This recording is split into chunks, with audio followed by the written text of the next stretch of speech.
Hey Christian, it's a pleasure to meet you, man.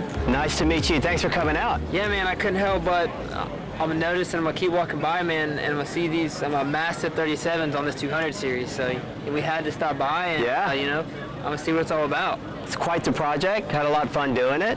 So picked up a 2016 Toyota Land Cruiser from San Francisco Toyota. Had an Icon 5 suspension put on it.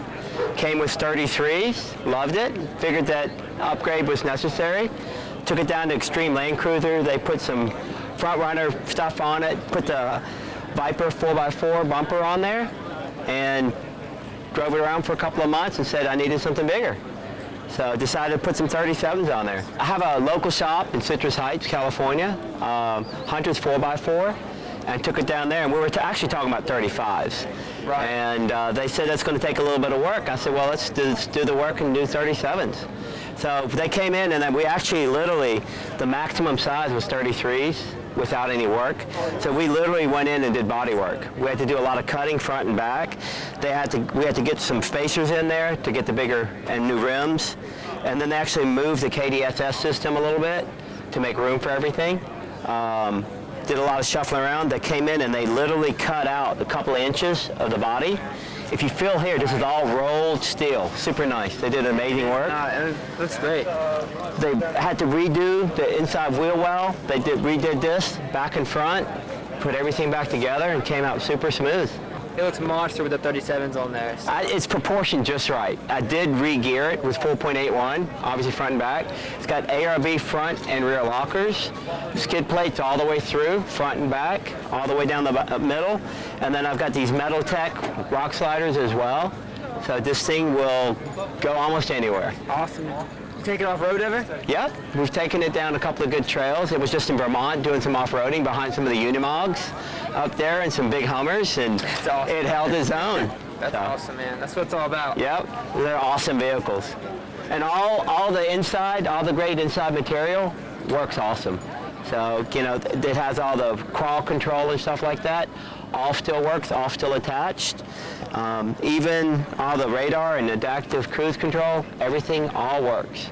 Well, I'd like to get a turbocharger or a supercharger on here, which will help obviously add power, but it'll help the gas mileage a little bit too. It'd be really nice to get.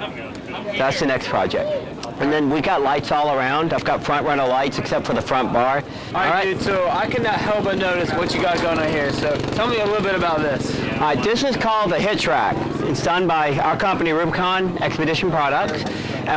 Actually, we've had a lot of people come out here and tell us, amazingly enough, this is the most innovative product they have seen at the show.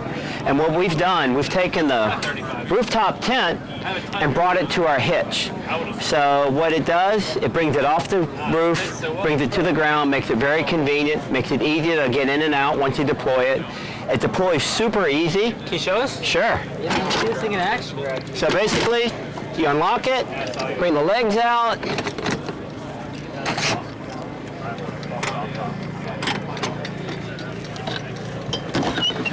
lock it in place.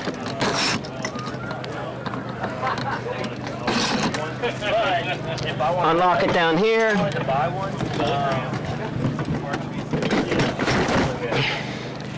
Voila. That's it. And then when you're done, unzip it, and then you got that product right there. Super easy. Detach it, and you've got your base camp, and leave it. Super sweet because when you go off, you don't have to put up your rooftop tent, fold it all in. If you want to run to the trailhead or grab a beer, just leave your camp behind. And then when you come back at the end of the day, your camp is still all set up. That is super cool, man. And at the end of the weekend, you get home, drop it off in the garage and leave it there, and your gas mileage goes up 3-4 miles per gallon. You're not dragging that tent all over the place. No, for sure, man. Thanks for checking it out.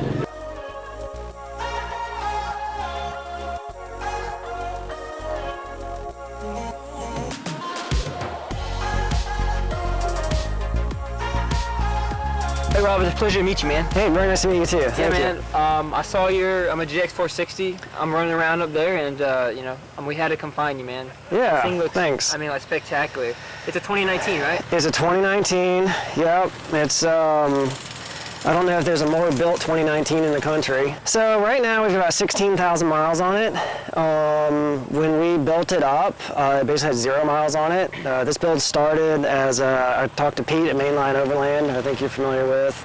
And he and I just started talking about, kind of a vision for what this might be, and got a parts list together, and then I hadn't even bought the truck. And then I went to the dealer and we bought the truck brand new off the lot, off the showroom, and pretty much I held on to it for about 2 weeks, and then we drove it to Pennsylvania and dropped it off, and I didn't see it for 4 months. Wow. So it had a few hundred miles on it by the time I dropped it off in Pennsylvania.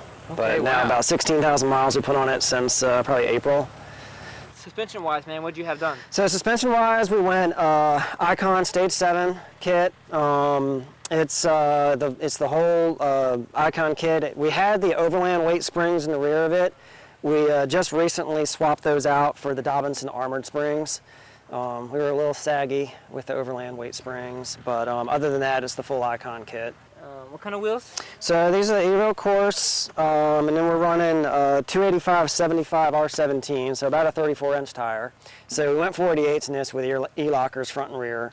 And our gas mileage is, when we're running fully loaded, we're still eking out about 13, which is not awesome, but it's, it is what it is. Probably got plenty of power, like uphill. Plenty of power. Yeah, we don't want for power at all in this thing. And then you got a ARB front bumper up here? Yes, ARB Summit Series for the Prado, obviously. Great bumper. It's, probably for this model year, there's not a whole lot of options out there, but we like it. You got the LP9s. The LP9s, yep. We got some good use out of those when we were running around Alaska. I see you have the, is that ARB snorkel or is that a Dobinson? That's Dobinson's. Okay. Yep, Dobinson snorkel. Or Desert Air Intake, maybe as Toyota likes to label it, right? Intake, yeah, and then what are you running for rock sliders and stuff? So these rock sliders are the Mainline Overland. Actually, they're Forerunner sliders. And they had to move one of the mounts for the KDSS system, but otherwise they were just bolt up. Yeah, this is James Byrd. Yeah, James Byrd awning tent. We just switched over to this tent. Actually, we had been running the iCamper before this.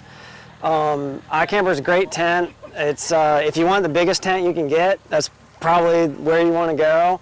I thought our kids were going to be going traveling with us a little bit more than they ended up traveling with us, so I think it's just me, my wife, and I. We don't quite need that room.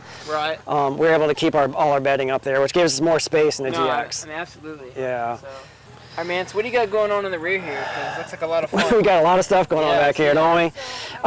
So Metal Tech bumper. We've got their swing out kit and their jerry can holders over there.